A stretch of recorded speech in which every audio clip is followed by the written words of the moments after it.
Je pensais aller à la salle pour développer mes muscles, mais plus le temps passe et plus je me rends compte que la salle de sport est surtout un formidable laboratoire sociologique.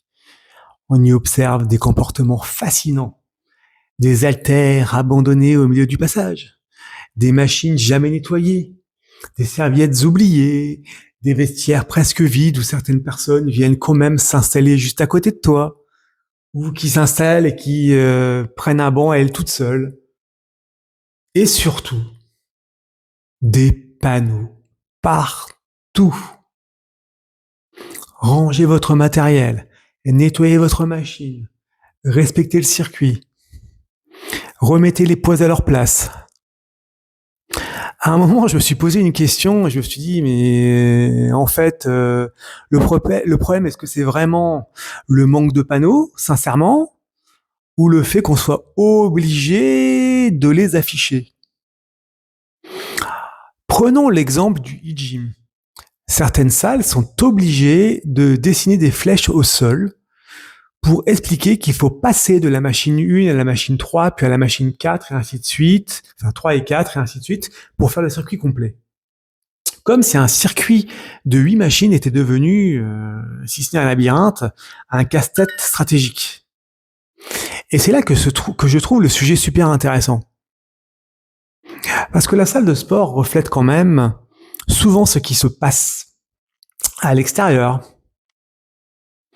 Nous vivons dans une société où il faut rappeler de plus en plus de règles élémentaires.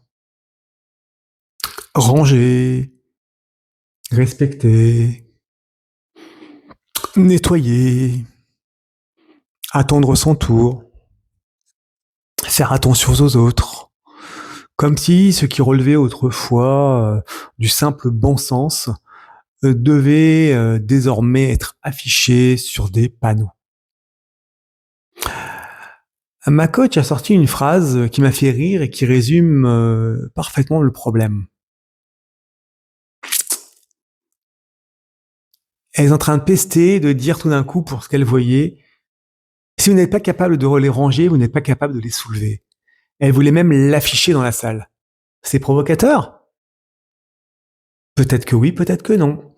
Mais derrière la formule se cache surtout une vraie réflexion. La force physique n'est pas la discipline. La force physique n'est pas le respect.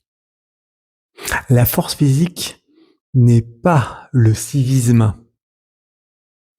Et parfois, ceux qui soulèvent les charges les plus lourdes ont encore du mal à porter leurs responsabilités les plus légères.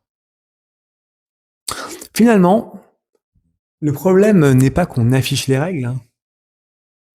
Le problème, c'est qu'on soit obligé de les afficher partout. Restez lucide.